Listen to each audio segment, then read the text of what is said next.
Olá, pessoal.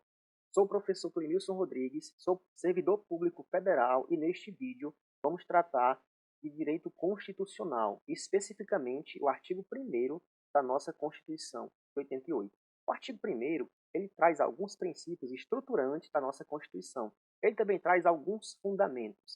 Como que vai ser a dinâmica desse vídeo?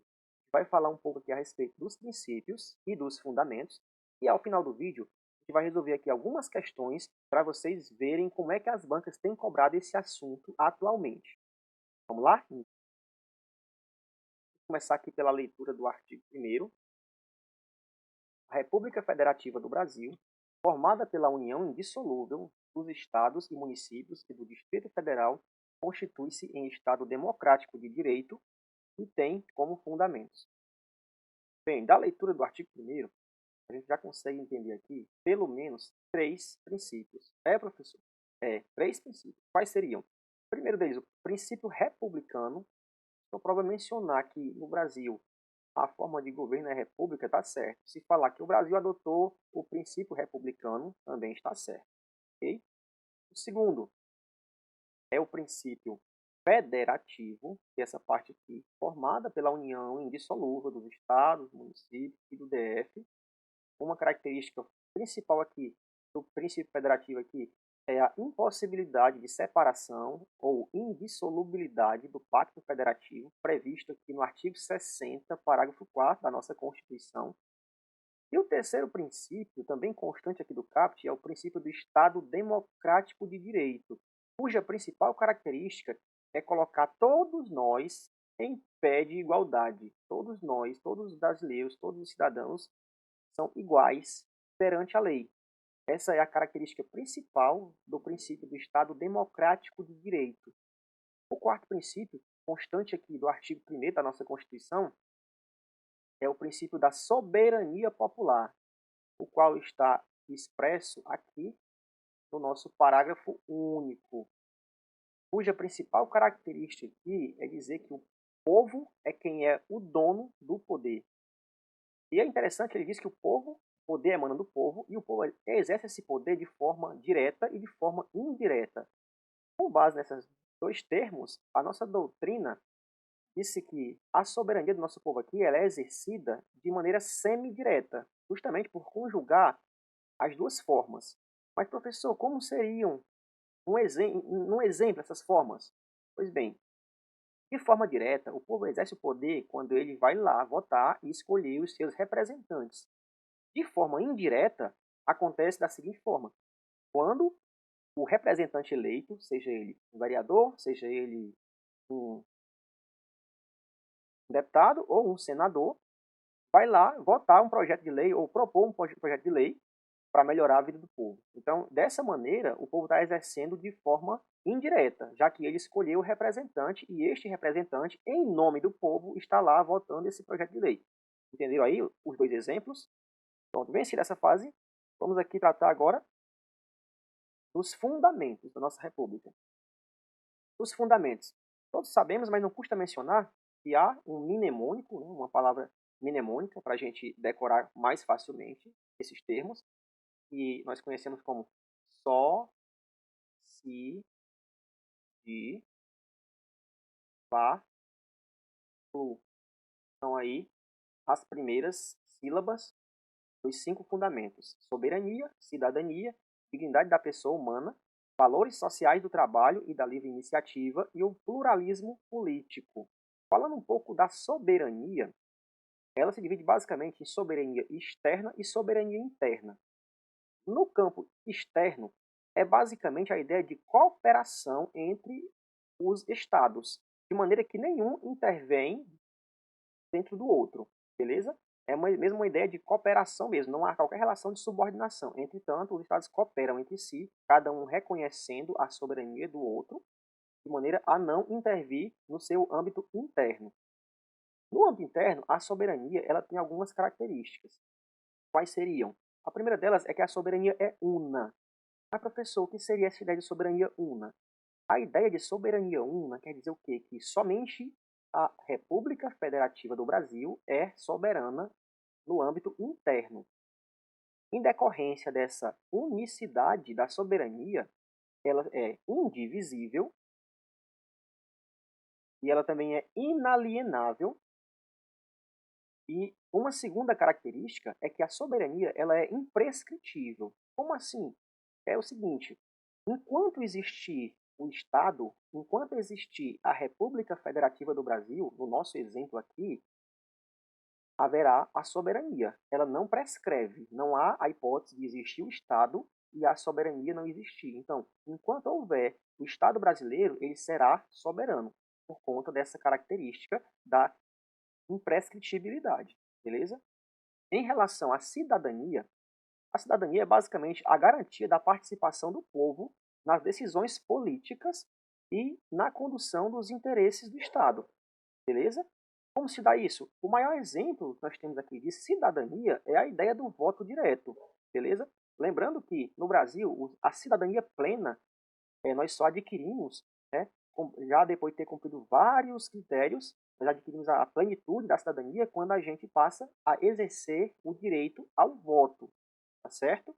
O terceiro aqui, né, tratando da dignidade da pessoa humana, ela garante a ideia de que o Estado existe para garantir a todos nós que possamos viver do modo que nós escolhermos. Como assim, professor?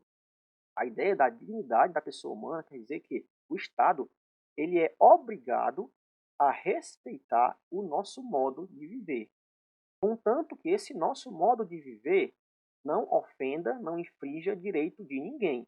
Por mais que o Estado não concorde, se nós escolhemos viver do nosso jeito e esse nosso jeito de viver não prejudica direito de ninguém, o Estado tem a obrigação de assegurar que nós tenhamos esse nosso modo de viver garantido pelo Estado, certo? E a ideia do pluralismo político,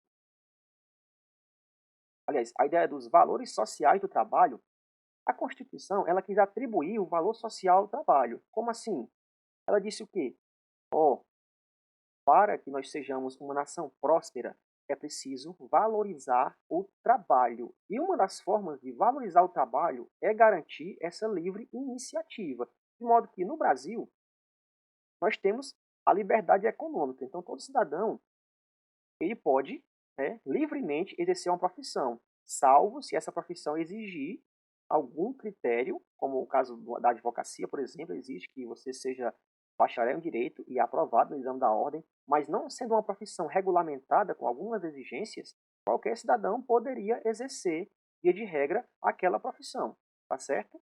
É basicamente isso, a ideia da dignidade, a ideia dos valores sociais do trabalho e da livre iniciativa, e de enaltecer a ideia de que o brasileiro ele tinha que trabalhar sim, mas que o Estado tinha que atribuir um valor social àquele trabalho prestado pelo cidadão brasileiro. Quanto ao pluralismo político, ele diz que o Estado e os particulares devem respeitar as diferenças entre as pessoas e as diversidades de pensamento, principalmente. Não se admite, pessoal, por esse fundamento, a ideia de intolerância, tá certo? Esse termo pluralismo político é justamente isso. A ideia de não admissão às intolerâncias, sejam elas quais forem. Bem, não confundam a ideia de pluralismo político com a ideia de pluripartidarismo. Ó, pluripartidarismo, apesar de ser decorrente de pluralismo político, não é a mesma coisa, certo? A ideia do pluripartidarismo quer dizer que nós podemos ter vários partidos com várias ideologias diferentes, mas não é a mesma coisa. Se a prova disser que o fundamento de pluralismo político é a mesma coisa que pluripartidarismo, ou que são sinônimas, não são. O pluripartidarismo ele é oriundo do pluralismo, mas ele é apenas uma vertente, certo? Indo aqui a explicação a respeito dos princípios e dos fundamentos, a gente vai tratar aqui de algumas questões recentes que foram cobradas em prova, certo? Vamos lá. A questão número 1. Ano 2021, a banca é o Sebrasp, ela foi na prova para técnico legislativo da Assembleia Legislativa do Estado do Ceará. Vamos lá.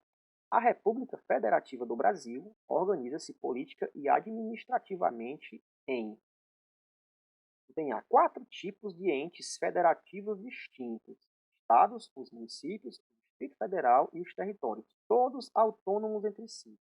Vamos lá, pessoal. O item aqui já comporta pelo menos 2 erros. Ele diz que são 4 tipos de entes,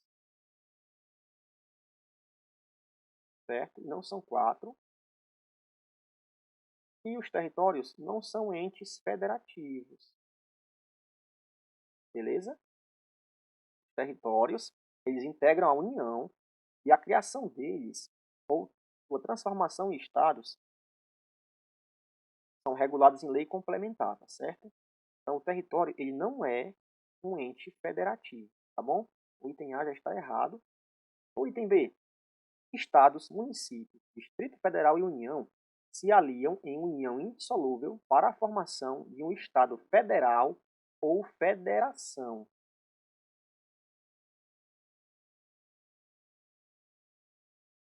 Ó, o item B, ele é o nosso gabarito da questão, tá certo? Ó, ele deixa estados, municípios, DF e União. Eles de fato se aliam e formam a nossa união indissolúvel, né? Lembrando aqui o nosso princípio federativo. Forma justamente o Estado federal ou federação. Já encontramos o gabarito, que é nosso item B, mas vamos tratar aqui de mais itens e ver o que, é que nós encontramos aqui de interessante. Item C. A União, os Estados, o Distrito Federal e os municípios, todos dotados de autonomia e os quais a Constituição Federal atribui os poderes legislativo, executivo e judiciário. Ó, o erro aqui, o poder judiciário, os municípios não têm poder judiciário previsto na Constituição. O poder judiciário só está previsto para a União, os Estados e o Distrito Federal, certo? O item D. União, Estados, municípios e Distrito Federal autônomos e soberanos entre si. O erro está aqui, pessoal. Nós vimos aí agora há pouco, né, que a soberania ela é una, né? De maneira que só é soberano no âmbito interno a República Federativa do Brasil. Todos os demais entes são autônomos, correto? Item é estados, Distrito Federal e municípios politicamente autônomos, mas sem autonomia financeira. Como assim? Todos os entes têm sim sua autonomia financeira resguardada pela Constituição. Vamos lá no que ele explica por que dessa não autonomia financeira, em razão da dependência de repasse de recursos. Nada a ver, pessoal. Há previsão de repasse de recursos da União para os Estados, da União para os municípios, dos Estados para os municípios. Entretanto, isso não é suficiente para dizer que não há autonomia, certo? Ambos os entes são autônomos entre si, certo? Autônomos e independentes entre si, certo? Vamos aqui, o gabarito da nossa questão aqui é o item B, de bola, ok? Para a segunda questão. Banca IDECAN, o ano 2023, recentíssima, o órgão Cefaz de Roraima, técnico de tributos estaduais. Como é próprio de nações democráticas, o Brasil se constituiu em Estado de Direito e se consolidou como uma república onde vigora uma forma federativa vinculada a diversos princípios fundamentais. Sobre estes princípios, assinale a alternativa correta. Ele quer o item correto. São 5 opções. Lembrando, pessoal, questão nova, já desse ano, 2023. O item A diz: os princípios fundamentais estão estabelecidos no preâmbulo da Constituição. Gente, o preâmbulo não traz princípios. Beleza? Item B. Não podem ser revogados legalmente os princípios fundamentais. Ó, de fato, os princípios fundamentais não podem ser revogados. Certo? Vamos ver se não tem outro item que seja correto. Item C. Dentre os princípios fundamentais, o principal é o da soberania nacional. Não existe um princípio fundamental principal. Não há relação hierárquica entre os princípios, certo? Todos têm o mesmo valor, o mesmo peso, e a depender do caso concreto, é que eles vão ser balizados. É como se cria uma balança, dependendo do caso concreto, faz de conta que você tem uma balança, aí põe-se um princípio aqui e outro aqui, com base no caso concreto, e o que for mais adequado àquela situação, ele vai preponderar. Mas isso não quer dizer que o outro foi anulado e que o outro foi vencido. Tá certo, pessoal? Então, não há hierarquia entre princípios fundamentais. Então, aí tem que estar errado. Ou balança bonita. Entender. A prevalência dos direitos humanos, assim como o pluralismo político, são princípios fundamentais. O erro do entender aqui, pessoal, é dizer que a prevalência dos direitos humanos é um princípio fundamental. Na verdade, a prevalência é um princípio que rege a República. Aliás, a prevalência dos direitos humanos é um princípio que rege a nossa República nas relações internacionais. Ele está previsto lá no artigo 4º da nossa Constituição, que trata dos princípios que regem a nossa República nas relações internacionais. Beleza? E o item é, dentre os princípios fundamentais, o mais importante é o da dignidade da pessoa humana. Mais uma vez, ele diz que há um princípio mais importante que os demais. Reitero, pessoal, não há hierarquia entre os princípios. Todos eles são importantes e, a depender do caso concreto, se houver um choque entre dois princípios, vai preponderar aquele que se aplicar melhor ao caso concreto, aquele que garantir e assegurar mais direitos naquele caso concreto. Lembrando aqui da balancinha bonita que eu fiz agora há pouco. Beleza? Pronto. O gabarito da nossa questão de fato aqui é o item B, né? Não podem ser revogados legalmente os princípios fundamentais. Beleza? Gabarito item B. Vamos aqui para a terceira questão. Ano 2022, a banca também é o Sebrasca, Defensoria Pública de Rondônia, oficial de diligência. Entre as pessoas jurídicas de direito público que compõem o Estado brasileiro, a República Federativa do Brasil é a única titular de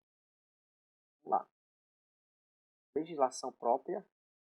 Sabemos que não, né? Que todos os entes federativos eles têm a competência de legislar dentro de sua esfera de competência.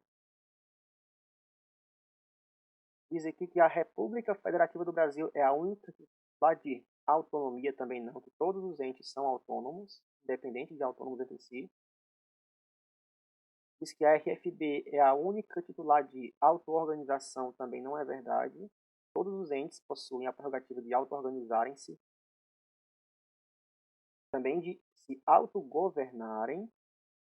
Ele diz aqui, por último, que a República Federativa do Brasil é a única titular de soberania. De fato, dentro do âmbito interno, soberana é só a República Federativa do Brasil. Lembrando que a soberania ela é una e a torna indivisível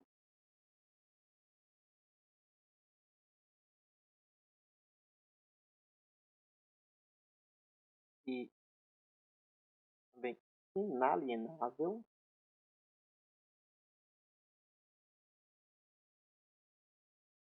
okay? E que a soberania ela também é imprescritível, como já foi dito anteriormente. Imprescritível, ou seja, enquanto existir o Estado, ele será soberano. Beleza?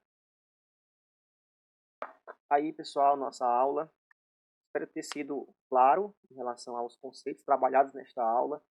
Vou trazer novos conteúdos para a gente trabalhar aqui, sempre com questões, para que a gente debata o conteúdo estudado na aula. Quem gostou aí, deixa o like, se inscreve no nosso canal, compartilha para quem está estudando, beleza? Um abraço, tamo junto.